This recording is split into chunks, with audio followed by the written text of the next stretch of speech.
Ayyee assalamu alaikum warahmatullahi wabarakatuh. Kabajamtoota ilmaan Oromoo hawwaniif manguddoon dargaggoo fi shamarran bakka jirtanitti nagayini kiyya kanonni irraa burqee ana odaa bultoom guddaa dabbala mootii gaaraa isin aadaa qabuun isiniin ja'ana woboo force.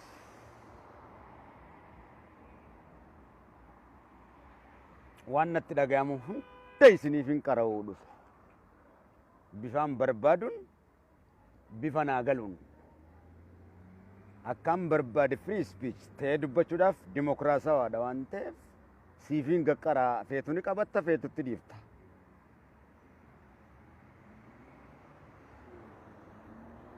Sagaleen isiniif dhagahamaa miti.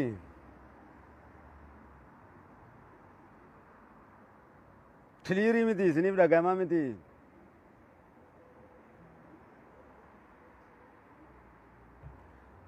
Mahamad Yusuf akkami fayyada?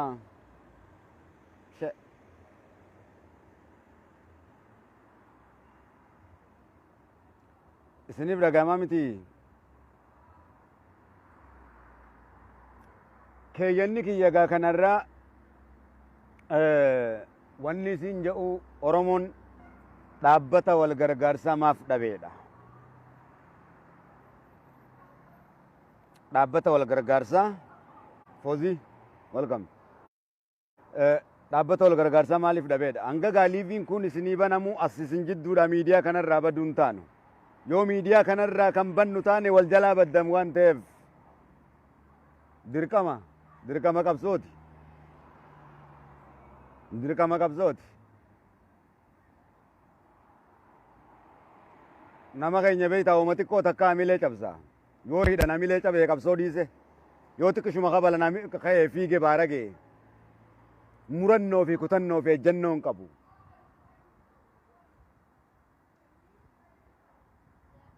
Mirga fi irratti du'a wareegamu waan jiru kana murteessuun beeku du'a sodaata du'a jalaan baane. An silaa du'a sodaadde akka nama dhuunfatte as hin ga'u ture.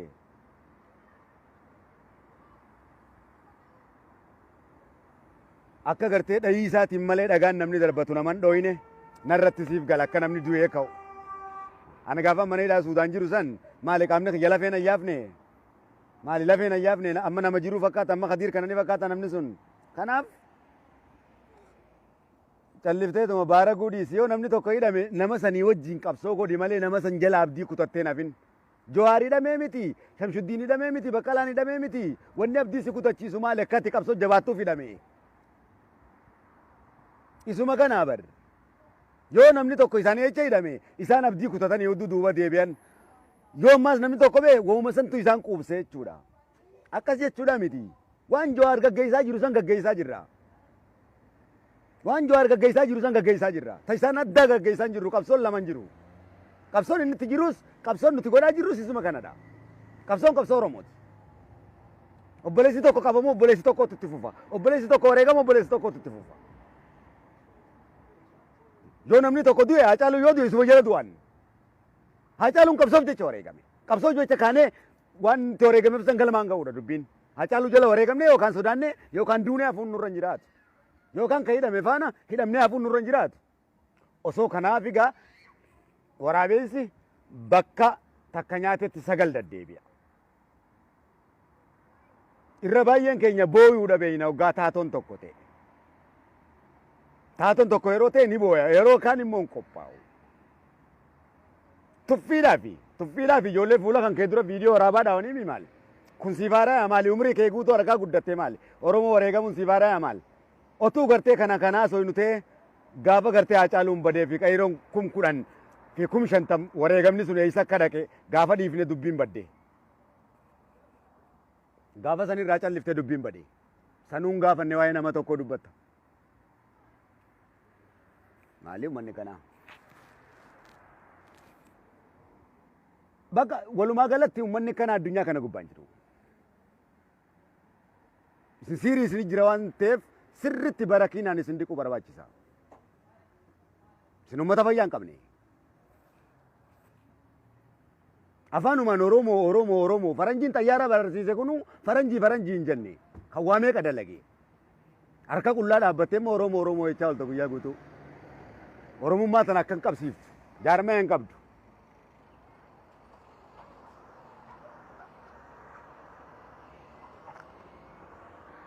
Maal mataa nama uwwisanii nu maraachanii kanneen ish. Waywaatan dhiisan gabroomne jedhanii gabrummaa jalan ta'an. Qabsaawanii hoggaa qabsoorra keenya hin qabsaawan. Maali ummanni kana? Bilaash nama godhu lubbuu dhiira meeqaa bilaash godhu. Bilaash miidiyuma kanaan miidiyuma kana feesbuukuma harkaa qabdu kanaan waa fayyadamuu hin beektu waan biraa fayyadamti. Qabsaawotaaf mirga ta'uu hin beektu sagalee ta'uu hin beektu. Miidiyuma kanaan feesbuukuma kanaan waan biraa waan xixiqqishoo waan negatiif maalayaa ni oofti. Waan hiikka qabu jala deemuu hin beektu.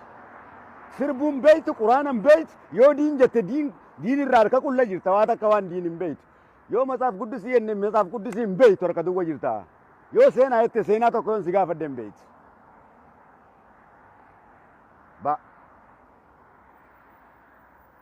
What is people? Kanaaf amma immoo dheengadda ammaas waa'ee obsaa irra turre amma obsaan maraate jenne torbaan tokko san jala turre. Guyyarraa tun hin dhaabbattu wooma ajanduma garagaraa ka Oromoo mataa wareersu uumeetuma fida namuu.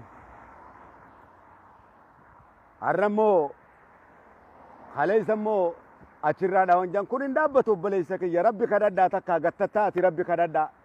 Khalaas hin beeytanii mi gattattaa ati rabbi kadhadhaa dhugumaan isinii himaan nama kana dhugaatti himite hojii jiraadhu. Rabbi kadhadhaa baqa rabbi malee wanni isin baasaan jiruuti. Rabbi kadhadhaa.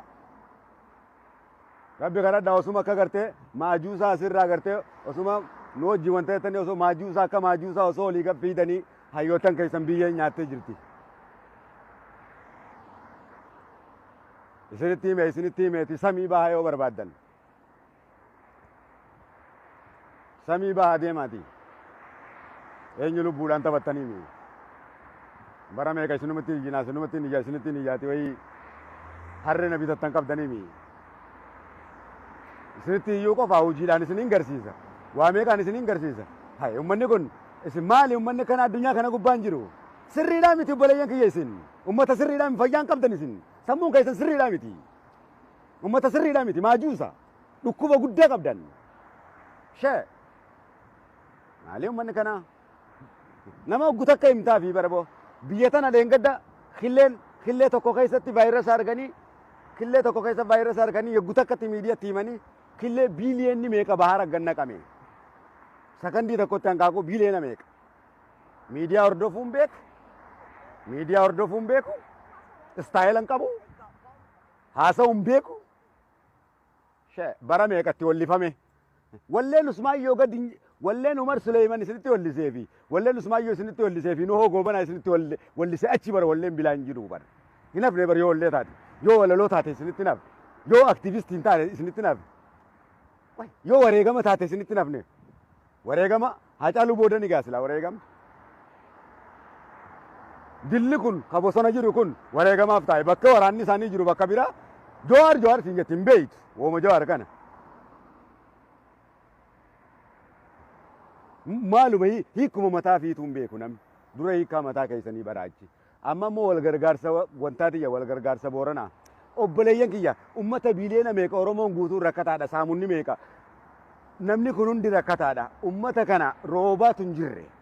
Dhaggeeffadhu. Waa'ee kanatti siifin hima roobni hin jiru. Gargaarsi namaa kun maal namaa godhasa? Gargaarsi namaa kun ummata miliyoona meeqa? Daabboo bittaaf moo maal gootaaf? Mee gargaarsummaan kun ni gargaarama. Meeqa gargaarsi namaa kun guyya tokko nama oolchaa?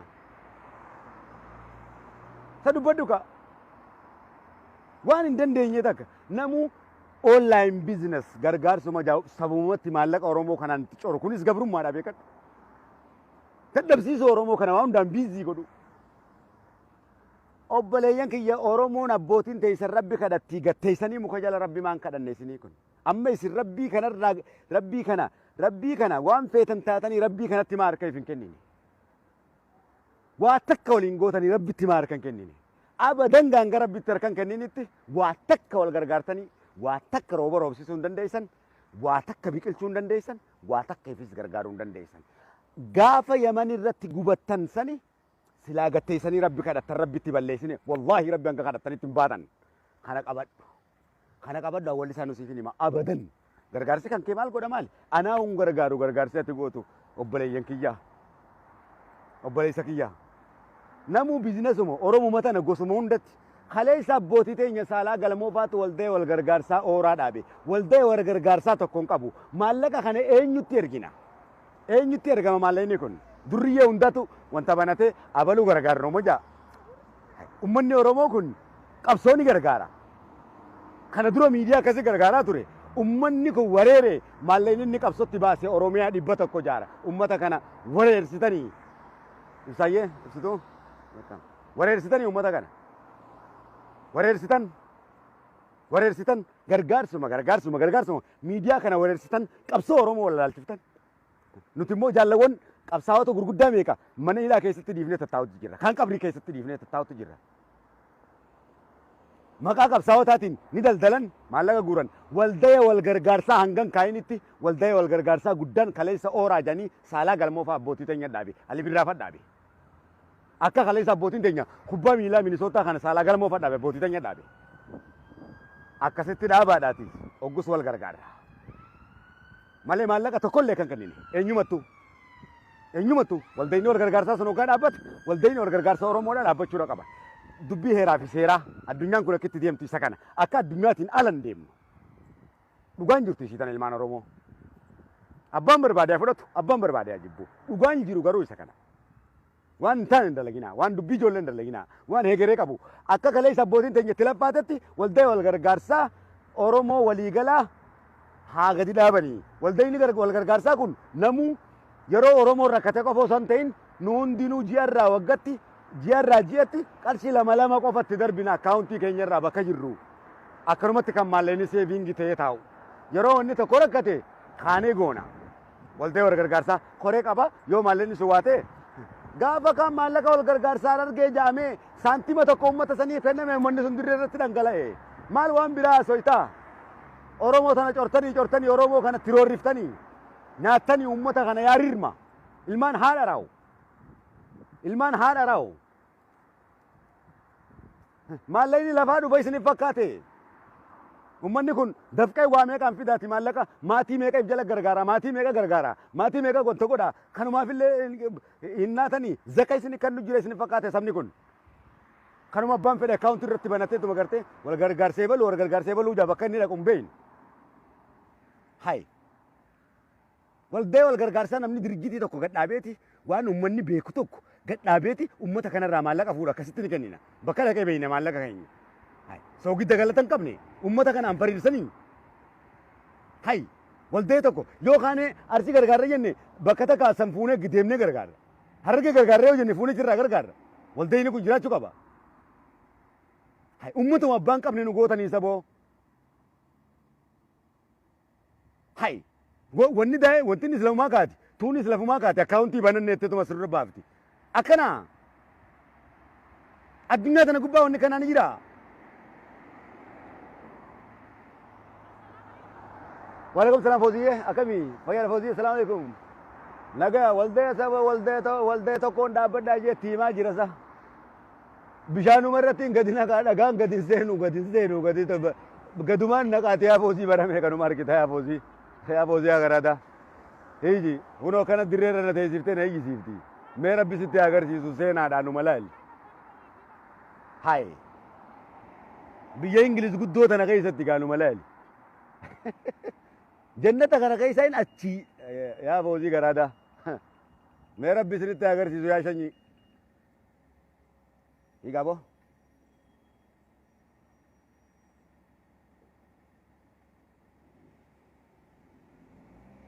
Hai.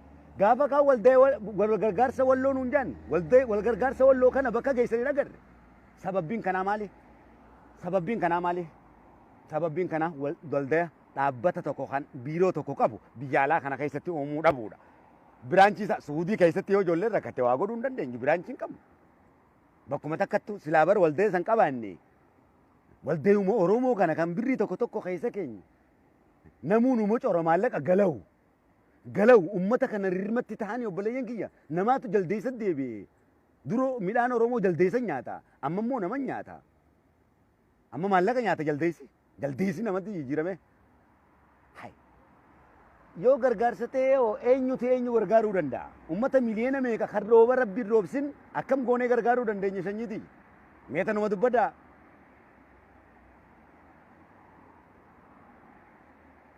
Meeta nama dubbaddaa.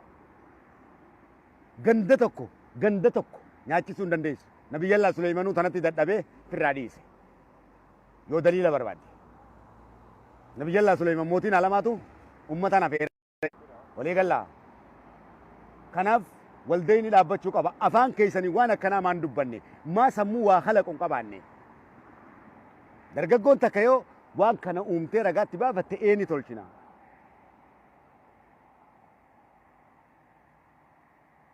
Yaa jarana.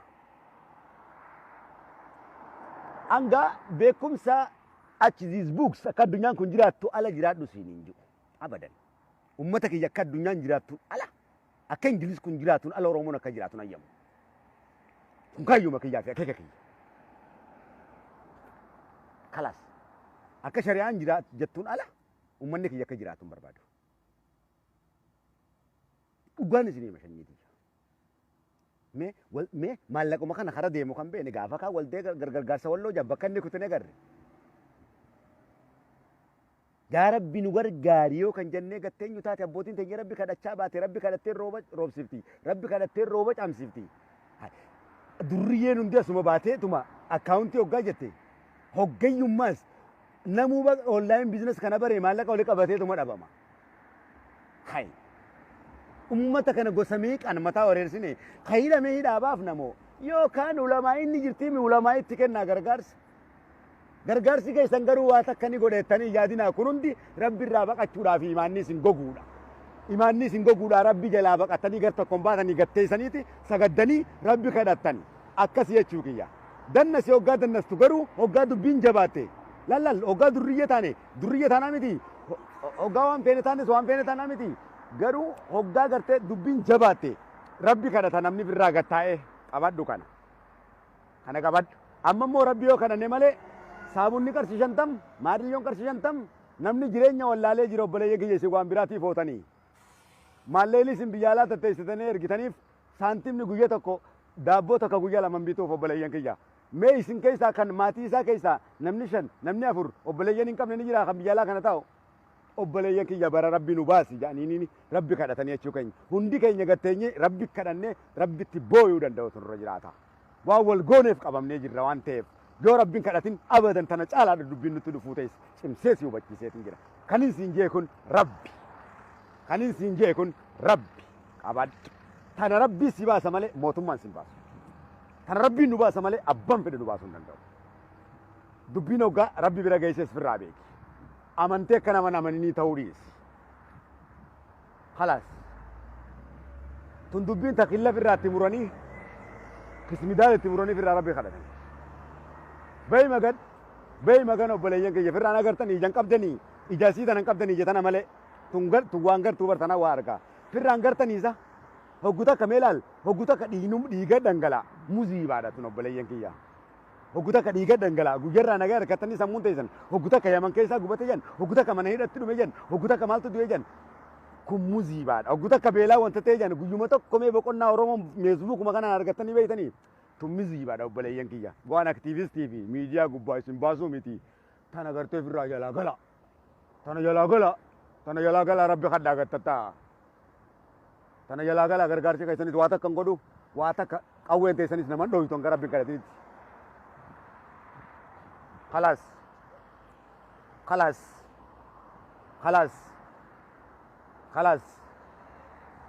khalaas ni gaya kun muzii baadha kun muzii baadha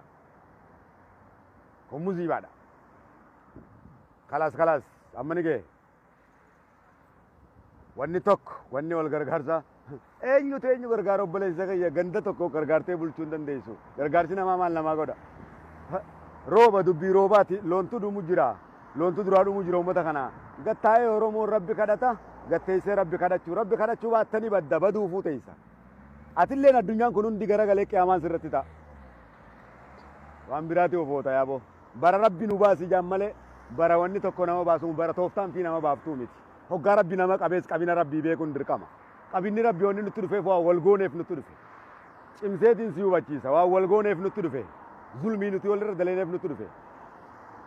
Haasidummaa teenyaaf nutti dhufe. Yakka keenyaaf nutti dhufe dhiiga dhiira meeqaaf boolla galchine. Abiyyiin nabiyyiidha jenneeni. Abiyyiidhaan nabiyyiidha jenneen lafaa kaanee biyya guutuu irratti. Kanaaf nu dhufe qabinni. Nabiyyi rabbi akka Musaylamatul Kazzaabiin jaan. Dubbiin sun isiniif xiqqoo taate yoo nuuf xiqqoo taate malee rabbiif xiqqoodhaa miti. Salaataan jirru. Rabbi kadhachaan jirru rabbi irraa baqannee jirra. Zinaadha baay'ifnee jirra.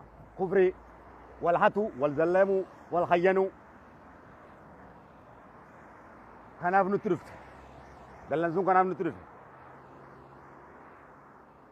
Dallansuun kanaaf nutti dhufe. An dallansuu rabbii ta'uu beekeetiin jiraatis dallansuu rabbii ta'uu beeke. Hin beeku osuma garteen yoo beeyte fayyite hin beeku jennaan qabritti gadi guuramtee takkitti sana beeke. Kana caalaas dachisiin garagalchuu taatanaas quba qabaadhu. Dachisiin garagalchuu taatana jalaa woboo miti abbaan fedhe woboo miti eenyumti nuus hin baasu. Badhaadhinni sin baasu kaafaa'oon sin baasu. Kana qabadhu. Qabadhu. Eenyumti nuus hin baasu. Sillee waraana keetillee eenyumaa rabbii tokkicha si baasa. Yoo rabbii tokkichatti harka kannite baate hin kennu jennaan badde kana qabadhu shanyiitiyya. Gabaabdutti maafiin siin himnisa shanyiitiyya. Maaliifin harka sirra qaba? Dhugaan jirtu isii tanaatti rabbitti xiqqaa guddaa kan keetiin kun osii hime ani. Torbaan tokko yaa rabbi rooba nuu roobsi jii kadhadhu.